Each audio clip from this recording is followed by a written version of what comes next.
I'm here with Steve Moore. We're going to do a spotlight video for him. He's so graciously given up his time. Thanks so much for coming today. Thanks for including me. Yeah, such a pleasure and honor to get in front of you and talk about your personal history, and I got lots of questions we'll dig into. Okay, great. So if we take it right back to before you even started tattooing, you know, how old were you when you got your first tattoo? Well, funnily enough, when I got my first tattoo is when I pretty much started tattooing. Like I had friends that I was a skateboarder, and all my friends were skateboarders, and so I was drawing all the time, and a few of my friends started to get tattoos, so I like watched them get tattoos, you know, and heard about it and saw the tattoos after the fact, and it seemed very exciting and cool, you know. It was almost like, even with skateboarding, you're always like collecting stickers and putting them on your skateboard or putting them places, and it felt like an extension of that kind of, and just, you know, lots of cool artwork. And so I wanted to get a tattoo, and a couple of my friends wanted to get tattoos, and then my one friend, I don't know, you know, convinced me like, oh, you should just get some tattoo equipment, you know, you could tattoo me and then you could tattoo yourself, and it seemed like a easy, great idea. You're like, oh yeah, sure, you know, it's like learning how to airbrush or I don't know, whatever, right? Sure, yeah. So so that's what I did, and that was my first experience of getting a tattoo, was doing my very first tattoo on myself. Yeah. And then it went pretty good, you know, and then my friend wanted to get a tattoo, so I tattooed him, and then another friend wanted to get tattooed, and it just kind of turned into this like lighthearted sort of fun thing to do with your friends or something like that, you know? Yeah. And you tripped down to Gary Chine's Studio One to get your first equipment? Yeah. I heard about that place, Studio One, and I think that was the only place you could get equipment at the time, from my memory, and that would have been like 93. Yeah. And so I saved up enough money to get, you know, just the very beginnings of the stuff that I would need, and just black ink in the beginning, you know, and went down there, and I remember going in there and kind of having the experience of talking to him and getting a little bit of equipment, and he was pretty gracious with like giving some pointers too, and making sure to do this and knowing about this, and so it was and then kind of started dabbling in it, I guess. Yeah. And so what was going through your mind when, the day that you brought home your tattoo machine? Like, was there a sense of the gravity of what you were just beginning to embark upon at the time? No, you know, it's funny because it was just some other medium of art to do, and like I love drawing and painting and sculpting, and it was like, oh, this is like another way to make some artwork, you know, and make some artwork for my friends. Like they're like, oh, I really want this thing, you know, and it's like, oh, I can do that for you, you know. And before I ever did a tattoo on anyone, I did drawings for my friends to get tattoos. Okay. And I remember I worked at this skateboard park, and there was a wood counter, and I always like drew on the wood counter with pens and stuff, and people would see it and be like, oh, that's cool. And this one guy that was like a professional skateboarder, he was all like, oh, that's cool, like, will you do a drawing for me? I want to get it tattooed. And I was like, okay, yeah, sure, you know, like whatever, right? Yeah. So I do the drawing, and he leaves and goes and gets this tattoo somewhere, and he comes back and he shows me, and I was like, I remember that feeling of seeing it in his skin, you know, and it was like, but it was my drawing. Yeah. But I didn't put it there, but it was like, wow, that's so cool. You know, like he's going to walk around with that. And I remember being like, that was like kind of the first spark I ever had where I was like, wow, that's neat. You know, like maybe in the sense of when I hear about graffiti artists and they, you know, they want to put their name out there a lot in different places where it's seen. Yeah. there was like something similar to that where it's like you made a drawing and it wasn't just in a book that closed up. Yeah. It was walking around in the world, you know, and he was stoked. Like he was so happy, and that made me happy. So yeah, and there's this real sense of permanency to it. Like this guy's gonna wear this forever. Yeah, right? yeah, unbelievable. Yeah, I remember seeing the first time one of my pieces went to skin, and it was just like I was obsessed. Yeah, like instantly obsessed with the idea of doing this. Yeah, and it kind of builds, right? The more you see it, the more you want to see it, the more. And then when you see reactions of people and they're like happy, you know, and it's like you're helping them get that happiness. It's very like, it's such a cool, kind of like an addicting, you know, because it's like you put energy in, you get energy back, you know, and you just see it like that and then feel it. And it keeps it going like still to this day, right? Yeah. It's the same thing, same motivation. And so you start doing some homemade tattoos with your professional equipment. Yeah. And at what point did that transition into you going into to see Ace at Way Cool? So I did that for probably like a year, and I remember I was living in Mississauga, still in my parents' house, tattooing there, and then I wanted to move to Whistler, and so I moved to Whistler and went snowboarding for most of a year, and then I came back and I tattooed while I was there. I tattooed people, you know, skiers and snowboarders, and then when I came back, I was really realizing this might actually be a thing. Like, you know, at first it was just friends asking me to do it, and then their friends wanted something, and then all of a sudden it was like strangers, you know, that I'd never met before wanting to get this tattoo because they saw something on somebody else, and I was like, man, I need to get more serious about this. Like, if I'm going to do it more often, I need to be like learn as much as I can about it. And once I started that kind of process of thinking about it in that way, I think I started approaching the work a little differently too. And I moved from Whistler back to Ontario, and then I tattooed one of my friends, this guy Chris Tidwell. I can't believe I remember his name. And nice guy. And I did a big tattoo on his back, and he went to a concert, and at the concert, I think it was a Biohazard concert, there was like some kind of tattoo contest. Okay. And so he went up there with his tattoo, and I think he did well with it. Like, I don't know if it won something maybe. And Psycho Dave was at that concert, and he saw the tattoo and asked the guy, hey, who did your tattoo? Oh, my buddy Steve, you know. So he calls me up, Psycho, and says, why don't you come down to the shop? And I was sort of like, oh, okay, cool, you know. Yeah. Not really thinking too much of it, really, you know, just like, oh, cool opportunity. And then, you know, boom, like right into a real tattoo shop with like, you know, like the biker kind of vibe, you know, like it was serious in there, and they were serious about tattoos. And then that's when I met Ace. And I got to hang out for a few days. It was mostly because of Psycho. Like, he probably saw something maybe in me and maybe wanted to help me, I think. And which I'm really grateful to, you know, like as the years go on, it's almost like I didn't realize it at the time, but you know, I'm very grateful. But so I hung out for a little while, and I watched Dave working all the time, and then after a while, Ace was kind of like, well, you know, why don't you tattoo yourself, and I'll have a look at it and see where you're at. And I'm like, okay, you know. So I tattooed myself, and then he liked it and said, yeah, you know, you can start. This is the deal. This is your percentage. This is, you know, your fee, all this kind of stuff. And I started working, and then I was like working. Like at that shop, you worked, you know, like from the time you were in there to the time you left, it was walk-ins after walk-ins. Like they would just stack up, you know. And so I got so much experience. You know, probably I did as many tattoos in the first month as I had in the entire year of tattooing on my own. And yeah, it was pretty cool. Yeah, it was a hot spot for tattooing back then, right? Yeah, it was. And it was all flash. It was all on the walls. You know, if you offered to draw something for somebody, they'd be like, oh, no, thank you. You know, I'll take the number 37, you know, like I can see it. Yeah. So those early days, you go from doing a few tattoos to just tattooing nonstop. You know, that must have been really twisted your mind, and it'd be quite an experience. Yeah, and I was hungry. Like I wanted to, you know, like I would go in there as much as I could and tattoo as much as I could, never say no to anything, you know, and it was great. And Ace was always going to conventions, so I remember there's a few times where he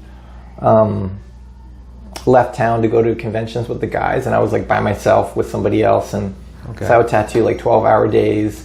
Yeah. And just, you know, you're just doing so much and working constantly, but I just was so fired up about it. Like, you know, it just gave me so much. Yeah, I loved it. Yeah, exciting. You know, like I'd drawn my entire life, and all I really wanted to do was draw. Like in all my notebooks in high school, I was drawing, you know, math, science, whatever, I was drawing my books. Yeah. And here's this opportunity to draw. And I think when I was in school, I thought, oh, maybe I want to get into architecture. And my favorite classes were like, well, art class, but also like there was drafting classes. And I really liked doing all the line work and like being really precise. And I thought, oh, this has totally trained me for this. Like I can see how that applies to this, you know, being precise and precision and, you know, figuring out stuff. And so it was like, I thought that, yeah, like, oh, this is meant to be. You know, this was all these things lined up in this way that I was meant to do exactly this thing. Yeah. And I think I still feel that way, and I've always felt that this is exactly what I was meant to do. So, you know, I take it super seriously. And it's always fascinating when you get partway through something and you look back and you see all the threads of what was lining up for this thing down the road to happen. Yeah, yeah. You know. Yeah, it is fascinating. It's almost overwhelming if you think about how many things have to line up for things to happen in just the way that they do, when they do, you know? Yeah. And that goes for everything we do, really. Yeah. Like you just think of all the potential realities that have to line up for this reality to play out the way it does. Yeah, even the like really difficult things, you know, I hear people talk about that, like it's like the difficult things you encounter in your life make you who you are, and they happen for such a reason that you got to where you were. That's actually how I started tattooing too, was because I was skateboarding all the time, and my friend had a landscaping company, and he was going to give me a job that summer, and I was going to do landscaping, and I was really excited to be outside doing stuff and then be able to skateboard as much as I wanted. But I was snowboarding and I broke my collarbone, and then boom, I couldn't do that work anymore. I lost the opportunity to do that job, and I was really bummed out. And in that time of being kind of broken and healing, that's when I met my friend and was talking about the tattooing, because I was drawing a lot. And it's like kind of like almost accidentally went into that path. And I thought, oh, it's so interesting, you know, because if my history was different and I hadn't broke my collarbone, which felt like a devastating injury at the time, would I have ended up on this path? Like, maybe if it was meant to be, it would have happened, you know, because it was supposed to. But at the same time, it's like it was partly because of that, you know. And so I do take stock in thinking about it that way. Yeah. You know?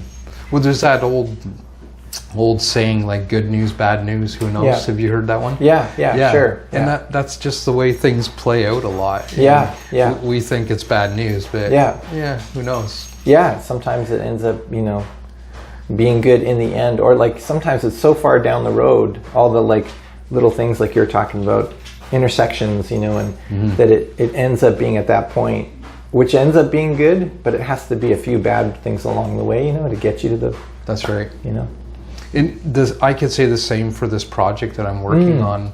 Like I was driving my wife to the airport, and we're going to do a Mexican vacation. After I was in Mexico for a couple months meditating, I promised her I'd take her on a vacation because she was looking after the shop. And this idea came, write a book about tattooing. And I'm like, that's crazy, I can't do that. Right. Like my mind interrupted the intuition, and it said, there's no way, you can't do that. Right. Like, how do you get all these guys? Yeah, sure. And but I wanted to write spiritual books. Yeah. So I thought, well, I guess I'm not qualified to write a spiritual book if I can't follow my own intuition. Oh, so I called some of the biggest names I could at the time. And Paul Jeffries was the first one to call me back. Wow. God, that's a good one. I know, right? Yeah, it's like pinnacle.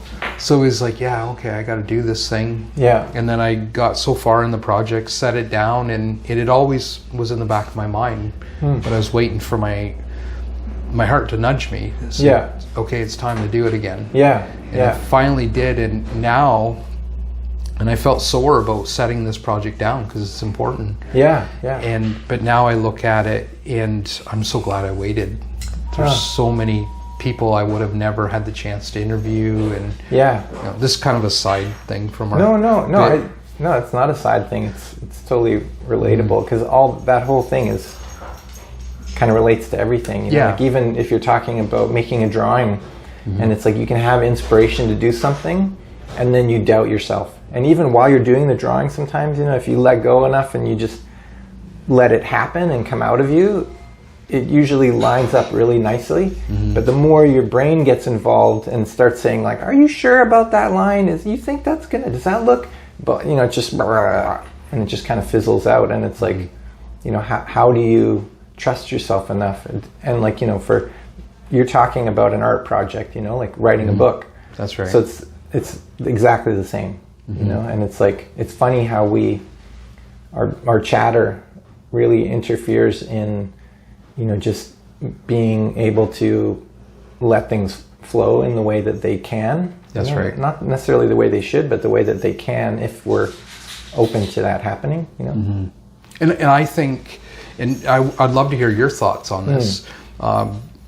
Creativity has its own intelligence. We don't have to guide it. It guides us. Yeah.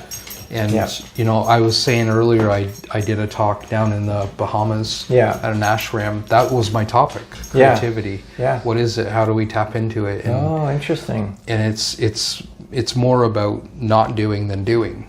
100%. Surrender. It's how to get out of your own way. Like this big thing we have on our body all the time that we think is us, and it's but it just gets in the way so much of the time. Like I know whenever I've had the most successful drawings and stuff like that, it's usually sparks from an inspiration, and I, as fast as I can get to putting it down, whether it's a scribble or whatever, it's like, and I don't get in my own way, it's like I can make stuff that I feel really good about. And when I overanalyze it or collect too much reference or judge myself too much, like it gets more and more stiff, and sometimes like when I look back at my loose napkin sketch, there's so much life in it that it's like often I'll like scrap the drawing I made and try to go back to that. Like actually when I did Christina's back, we were doing a consultation. We were talking about it and what she wanted and stuff like that. And I remember usually I do like little doodles on my paper, like as I'm doing the consultation. And I remember the doodle I did of like, well, what about if the figure was kind of like this? And it just happened so organically, no reference, no overthinking. It's just, what about that? Yeah, oh yeah, that looks cool, right? And then when I went to draw it later, I was like working on stuff, and then I looked at my little thumbnail and I was like, God, that's good, And so I just blew it up. Yeah. And that was the actual framework for the drawing. And it was like, to me, that's as short as that distance can be, that it's like, from your inspiration to putting something out, like I think that is when you make your best stuff. Yeah. Like it's it gets a little more magical. Like I had an experience where I had a dream about doing an image, and I met somebody in my dream, and they introduced, I don't know if you've met my girlfriend. Oh yeah, hi, nice to meet you. And they're, show Steve your back piece, and this girl shows me her back piece, and I was like, oh wow, it's really cool, Yeah. And so I thought, oh man, God, I wish, in my dream I was thinking, God, I wish I would have done that. It's a really cool idea, Yeah. And then I woke up, and instantly I realized I was dreaming. Yeah. And I was like, oh, I'm gonna sketch that down. I'm gonna be the one that does that. Yeah. And so I sketched it out really fast, and then I just kind of put it off to the side and thought, not too much more of it. Gives me goosebumps. Well, this is the crazy part, is that within about a week, I get an email from somebody, and it starts describing this tattoo. Like, I want a kitsune, and I want to have like a fox face on it, And the crazy part was like, you know, and I want there to be a moon in the background and I want a bunny in the moon. Literally, that's what my drawing was. It was a kitsune with a fox face facing the side, moon, bunny in it. Yeah. And I was like, you know, I got goosebumps, right? And I was like, I rolled back from my computer and I was like, what? You know? And so I was like, well, obviously I have to do this. Yeah, we're answering this email. Yeah. And it ended up being a difficult project with a lot of struggles and stuff like that, but I did it and it felt good, but it was like that kind of stuff, you know, you talk about things, intersections and things lining up, that's not by chance, you know, and that's not the only time that's ever happened to me. Like there's been a bunch of things, and so it's weird, mystical stuff. I know. Well, this sort of dives into a future question I have in the later part of this interview. Was about your process. And I was really curious. So that starts to open up my mind about your process of your art. But I'll dig into that in a few minutes. Sure. Yeah. But yeah, it's creativity. There's so much to unpack in the topic, and I think being a creator, you know, listening to you speak, it sort of, you know, solidifies ideas that I've had in my mind too, and things I've written about in my other books. Oh, cool. You know, because I see creativity as like, you know, we're like hydro lines. We're not the source of it, but a means to transfer. Yeah. And so we're always transferring that creativity that's coming through, and we're just the hydro line. It's like being a good conduit, right? Yeah. I've had countless times, like when I'm working on stuff, whether it be a drawing, and I almost feel it more in tattooing. Like I've had the experience more directly where I feel like I'm working on it and I'm doing it and I'm making choices, and then there's a point at which I feel like it goes further away. And then I feel like I'm not doing it anymore. And I know it sounds weird, but I feel like all of a sudden, I'm just observing it happening. Yeah. And I'm just like, oh, that's cool. Oh, that's the next choice. Oh yeah, I see how that's happening. But it's like I literally have had it where I feel like I don't feel connected to the choice of my hands doing what they're doing, which that's right. No, I think a lot of people are going to relate to that. Really? I mean, I hope so. It sounds super weird, but it's like I can relate to it. I can only say that that's my truth. I've had that experience, so it's Yeah. And I think that's the most pure thing, and that's what I'm saying about you get in your own way too much, because it's when you start thinking I'm making this choice, and I missed this, I did a bad job there. It's there is something outside of what's happening, it's not just you entirely responsible for it. I think that's where you're talking about this conduit thing, where it's you just have to appreciate that you're along for the ride and just not get in the way sometimes, and all the other stuff is true. You are responsible for what you're doing. You do make choices, but sometimes you have to practice your skills so much that you get so second nature at them. Or my kung fu teacher used to say first nature. He's like, second nature is the delay. You want to be first nature. He's just like that. It's just you practice so much that when it happens naturally. Yeah. So you're always evolving your skills. You're always trying, so that when you get the opportunity to really let it flow, then that can happen too. Yeah. I can totally relate with that, where it feels like it's doing you, you're not doing it. Yeah. And totally. Understanding our role and position in with creation helps us, step back a little further and become more of that active witness. Yeah. Again, that's something I talked about in the workshop I taught at the ashram. Well, I feel like I used to read the Yoga Sutras all the time, and I remember there being some passages where it talked about, doing your best. I'm going to paraphrase it because I can't remember it exactly. It's been a while since I read it, but it was kind of you're always doing your best, but you're not looking for the accolades of it. You're doing it purely out of the idea of doing your best, and then not desiring what that gets you, and more just offering it up or something like that. Yeah. and I think there's a lot of truth to that, because when you get attached to what do I get out of this, you know, like what will it give me, then it's sort of like it gets a little bit, that connection gets a little bit interrupted and gets a little bit tainted, maybe, you know. Yeah, because I think the communication that comes out of the deeper aspect of you is purposeful. Yeah. Always purposeful. Yeah. The mind is desireful, and I think that's the difference, right? And then that's where expectation and you know, you're building up these ideas of what you're gonna get out of any transaction. Yeah. It's isn't that there's a passage that every choice you make is either a desire or aversion. Like literally every single thing, every choice you make, everything you do in the day is either you're moving towards something because you desire, or you're moving away from something. You know. And it's like, I've tried to fight that when I read that. I think I read it in the Bhagavad Gita, and I was like, that can't apply to everything. But the more I tried to look, I can't see a place that doesn't apply. You know, like if you're really, truly honest with yourself, that's it. You know, it's two paths all the time, you know.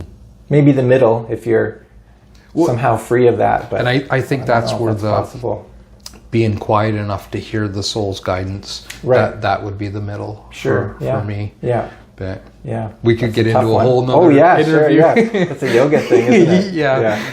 No, that's cool. I knew that you had some of those ideas and beliefs, so it was kind of really great to be able to talk to you on those levels too, you know.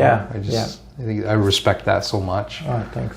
Yeah. I love that stuff. It's, you know, it's full of knowledge. So when we go back to the interview about Way Cool. Yeah. So you're there. How long did you end up tattooing at Way Cool for? I think 3 years. Okay. 3 years I was there. And I remember at some point, God, I'd been in there maybe less than a year, and I wanted to move back out to Whistler to snowboard more. And I remember telling Ace, like, oh yeah, I want to move out there. And he sat me down and he was mad, you know, and he was just like, no. Like, you can't leave. Like, if you try to work anywhere else, I'll put the word out. You won't work anywhere. You know, and it's like, because I realize now in hindsight, and earlier obviously as well, but like, that it was like what I got there was an opportunity, but I didn't realize it in my young mind, you know? I just saw it as like, oh, I'm going to do this because it's there. And what he saw was like, you know, if I'm giving you this opportunity, you need to stay here and work with me for a while. And that's the trade, you know? But, you know, I was probably selfish and just like, I'm going to learn some stuff, have an opportunity. Now I know some stuff, I'm going to go work somewhere else, which is commonplace. Like, a lot of people do that, right? Sure. They just want to take and then see what they can get from it. But, I was determined to leave, and then he just was like, no. And so I stayed, and it was a great decision. You know, I got to travel a bunch and had so many opportunities with him. And I remember he gave me a lot of lessons too, some of them hard lessons. Like, in that time when he was telling me I wasn't allowed to leave, he was just like, he goes, you know, tattooers are a dime a dozen. He's like, you know, you think you're great because people come in and they've been wanting to get some tattoo for 5 years, and now you're the one that does it for them, and they think you're awesome. He goes, but it could have been anyone, you know. And I remember, as harsh as that is, there's so much truth to it. You know, you really can't let your ego get in the way, because that's true. There's a bunch of people out there. You just have to do your best job. You're not so super duper extra special, you know, like you're facilitating people's dreams and they're happy for it. And that's important. Not that you're the one that did it, you know, if that makes sense at all. But to me, the most important person is the person getting it. They're the one that fuels everything, right? Yeah, that's why, like, sometimes people ask, like, what's your motivation to tattoo and get better and things like that. It's like the client. Like, it's like, I cannot show up to do something for somebody that's on them forever and go 70%. You know, it's like you have to try your best, like, all the time, which is hard. You know, that's a big ask. Yeah. And it's how can you do it any differently, you know? Well, and that's evident looking at your work. Like, you can tell that you're leaving it all on the floor for them. Oh, thanks. Yeah, thanks. It's amazing and very inspiring for others to look at too, because you do your best effort. You're inspiring others to raise up, to do theirs. So that's very kind. Thank you. yeah, it's the absolute truth.